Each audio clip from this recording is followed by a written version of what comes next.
बिस्मिल्लाहिर्रहमानिर्रहीम। आप देख रहे हैं आइडिया क्लब। सोशियोलॉजी 101 के लेसन नंबर 6 सोशल इंटरेक्शन के साथ मैं हूं राना रसांडी। इस वीडियो लेक्चर में हम आज 4 चीज़ें पढ़ेंगे: social status, role, social construction of reality और कम्युनिकेशन। तो सबसे पहले हम समझते हैं सोशल एक्ट क्या है और सोशल इंटरेक्शन क्या है और इनमें क्या फ़र्क है। सोशल एक्ट किसी भी इंसान का कोई भी काम जो वो कर रहा है, कोई भी वो एक्टिविटी कर रहा है, वो सोशल एक्ट है। फॉर एग्जांपल, एक बंदा पढ़ा रहा है तो टीचिंग उसका सोशल एक्ट है। सोशल इंटरेक्शन क्या है? सोशल इंटरेक्शन है आपका आपस में जो इंटरेक्शन है, एक आदमी का दूसरे आदमी के साथ क्या ताल्लुक है, एक फ़र्द का दूसरे फ़र्द के साथ क्या ताल्लुक है, ये है सोशल इंटरेक्शन। जैसे टीचर और स्टूडेंट का इंटरेक्शन, दोस्त और दोस्त का इंटरेक्शन। तो इसी चीज़ को हमने सोशल एक्ट को और सोशल इंटरेक्शन को हमने आगे लेके चलना है। अब आप मुख्तलिफ़ तरीक़ों से लोगों से मिलते हैं। फॉर एग्ज़ाम्पल, आप जब दो लोग आपस में मिलते हैं तो आमतौर पर आप अस्सलामु अलैकुम, वालेकुम सलाम, आप कैसे हैं? मैं बिल्कुल ठीक हूँ, आप सुनाएं आप कैसे हैं? लेकिन कई जगहों पर ऐसे आप नहीं मिल सकते। मिसाल के तौर पर, अगर आप किसी जनाजे पर गए हुए या कोई बहुत सख्त बीमार है, आप उसके पास गए हुए, तो फिर आप उसे डिफरेंट तरह से ग्रीटिंग्स करेंगे। तो लिहाजा आपने, यानी मैं आपको ये कहना चाह रहा हूँ कि वक्त और जगह को देखकर आपके जो बिहेवियर है वो डिफरेंट हो जाता है। इन्हीं चीज़ों को हमने समझना है। बहुत ही इंटरेस्टिंग टॉपिक है, one of my favourite topics, components of social interaction. Social interaction के जो 4 कंपोनेंट्स हैं उनको हम डिस्कस कर रहे हैं। पहला है सोशल स्टेटस। सोशल स्टेटस वो स्टेटस है, वो पोजीशन है जो मुआशरे ने आपको दी है। यानी आप मुआशरे में क्या किरदार अदा कर रहे हैं, आपका क्या रोल है, आपकी क्या पोजीशन है, वो आपका सोशल स्टेटस है। सोशल स्टेटस का मतलब है कि आप कौन हैं और आपका दूसरे लोगों के साथ क्या ताल्लुक है। यानी हम ये कह सकते हैं कि स्टेटस किसी भी इंसान की आइडेंटिटी का मेन कंपोनेंट है। मिसाल के तौर पर आपका ऑक्यूपेशन, यानी आप एक डॉक्टर है, आप एक इंजीनियर है, आप एक टीचर है, या आप एक आलिम है, तो ये आपका स्टेटस है। लिहाजा हम कुछ स्टेटस, सोशल स्टेटस के कुछ कॉन्सेप्ट्स को समझते हैं। पहला है स्टेटस सेट।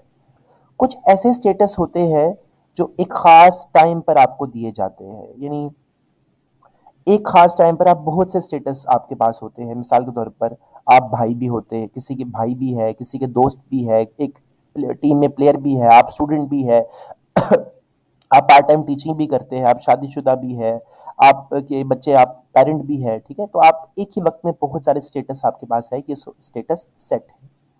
ए सब्सक्राइब्ड और अचीव्ड स्टेटस क्या होते हैं? ऐसे स्टेटस जो आपको बगैर किसी एफर्ट के मिल जाते हैं, पैदा होते ही मिल जाते हैं, वो होते हैं ए स्क्राइब्ड स्टेटस। जैसे आप एक बेटे हैं, आप पाकिस्तानी हैं, आप टीनेजर हैं, ये एक ए सब्सक्राइब्ड स्टेटस है। जबकि अचीव्ड स्टेटस एक ऐसा स्टेटस है जो आप वॉलेंटरली अज्यूम करते हैं, यानी आपको एक पर्सनल एबिलिटी और एफर्ट्स के बाद ये स्टेटस मिलता है। मिसाल के तौर पर, आप एक स्टूडेंट बनते हैं, आप एक प्लेयर बनते हैं, आप एक शादी करते हैं, आप एक सिंगर बनते हैं, तो ये एक कुछ ऐसे स्टेटस होते हैं जो दोनों स्क्राइब्ड और अचीव्ड मिलकर बनते हैं। मास्टर स्टेटस क्या होता है? मास्टर स्टेटस एक एक्सेप्शनल इम्पॉर्टेंट स्टेटस है जो पूरी ज़िंदगी आपके साथ लगा रहेगा, हमेशा पूरी ज़िंदगी।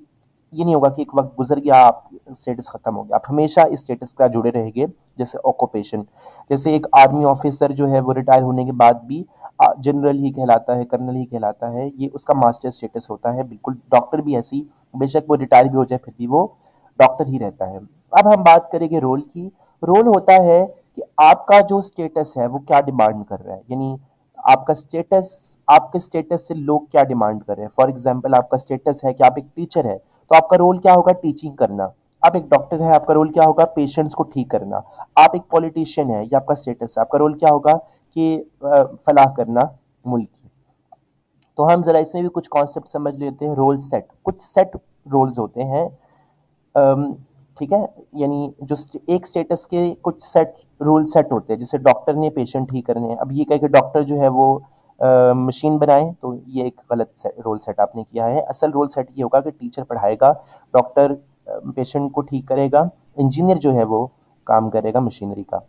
रोल कन्फ्लिक्ट क्या है और रोल स्ट्रेन क्या है? रोल कन्फ्लिक्ट यानी तजाद आ जाता है जब एक बंदे को एक से ज़्यादा स्टेटस दिए जाते हैं और दोनों में तजाद आ जाता है। फॉर एग्जांपल, एक माँ जो है वो मदर भी है और वो ऑफिस में भी काम करती है, तो फिर वहाँ पर रोल कन्फ्लिक्ट आ सकता है।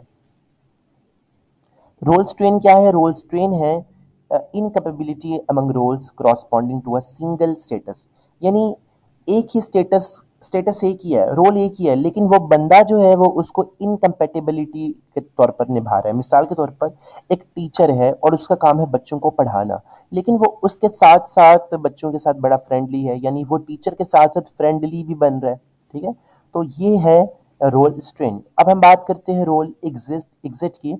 रोल एग्जिट का मतलब है कि आपका एक जो रोल था वो एक खास टाइम के बाद आपने वो रोल छोड़ दिया है, अब आप वो नहीं करते। मिसाल के तौर पर आप टीचर थे लेकिन अब आपने वो काम छोड़ दिया है, तो लिहाजा हम उस केस में आपके साथ एक्स का वर्ड इस्तेमाल करेंगे। एक्स चेयरमैन, एक्स डायरेक्टर और दीगर एग्जाम्पल है। तीसरा पॉइंट हम याद पड़ेंगे, the social construction of reality. Reality की सोशल कंस्ट्रक्शन, ये बड़ा ही मजे का और थोड़ा समझना है आपने ध्यान से। मिसाल के तौर पर मैं अपने घर से निकला और ऑफिस की तरफ चला गया और मैं ऑफिस के रूम में जैसे ही पहुंचा हूँ, मैं कुछ और बन गया हूँ। अब मैंने अपना बिहेवियर चेंज कर लिया है। मैं जैसे घर में बात कर रहा था यहाँ नहीं कर रहा, मैं जैसे वहां बैठा हुआ था यहाँ नहीं बैठा हुआ। ऑफिस से निकल के मैं दोस्त के पास गया हूँ, वहां जाकर मैंने अपनी बातें बदल ली, बिहेवियर बदल लिया। तो क्या हुआ कि अब वो जो मैंने बिहेवियर बदला है वो ड्रामा नहीं है बल्कि वो रियलिटी है। तो इसका मतलब ये हुआ कि एक इंसान बहुत सी रियलिटीज में रह रहा होता है। वो डिपेंड करता है कि वो किस सिचुएशन में है, कहाँ पर है। ठीक है, तो आप मुझे कमेंट बॉक्स में ज़रूर बताएं कि क्या ये सोशल कंस्ट्रक्शन ऑफ रियलिटी के साथ आप मुत्तफिक हैं या नहीं है। चौथा है कम्युनिकेशन, और ये हमारा इस चैप्टर का आखिरी टॉपिक भी है। कम्युनिकेशन बहुत ही इंपॉर्टेंट कंपोनेंट होता है, चाहे वो वर्बल हो या नॉन वर्बल हो। इंटरेक्शन का, एक दूसरे से बात करने का, घुलने मिलने का, एफिलिएशन का। तो इसके लिए जो वर्बल है वो तो, वर्बल तो जैसे मैं आपसे बात कर रहा हूँ ये वर्बल है। एक होता है नॉन वर्बल। नॉन वर्बल होता है जिसमें हम इशारों के ज़रिए बात करते हैं, कुछ कोड्स के ज़रिए बात करते हैं, कुछ सिंबल्स के ज़रिए बात करते हैं। उन सिंबल्स के कुछ मीनिंग्स होते हैं। ठीक है, वो डिपेंड करता है कि किस सिचुएशन में मीनिंग बदल गए। और जैसे मैं खान सा, अब वो डिपेंड करता है किस सिचुएशन में मैं खान सा हूँ, तो वो फिर अगला बंदा उस तरह से वो समझ लेगा। डिफरेंट कल्चर्स में भी डिफरेंट सेम साइन के डिफरेंट मीनिंग होते हैं। तो ये काफ़ी एक इंपॉर्टेंट चैप्टर था जिसमें हमने कम्युनिकेशन की बात की, सोशल कंस्ट्रक्शन ऑफ रियलिटी की बात की, रोल्स की बात की, स्टेटस की बात की, और शुरू में हमने बात की थी सोशल एक्ट की और सोशल इंटरेक्शन की। अगर आपका कोई सवाल है तो ज़रूर पूछे। इंशाल्लाह अगले लेक्चर में मिलेगी, तब तक अल्लाह हाफिज़ व नासिर।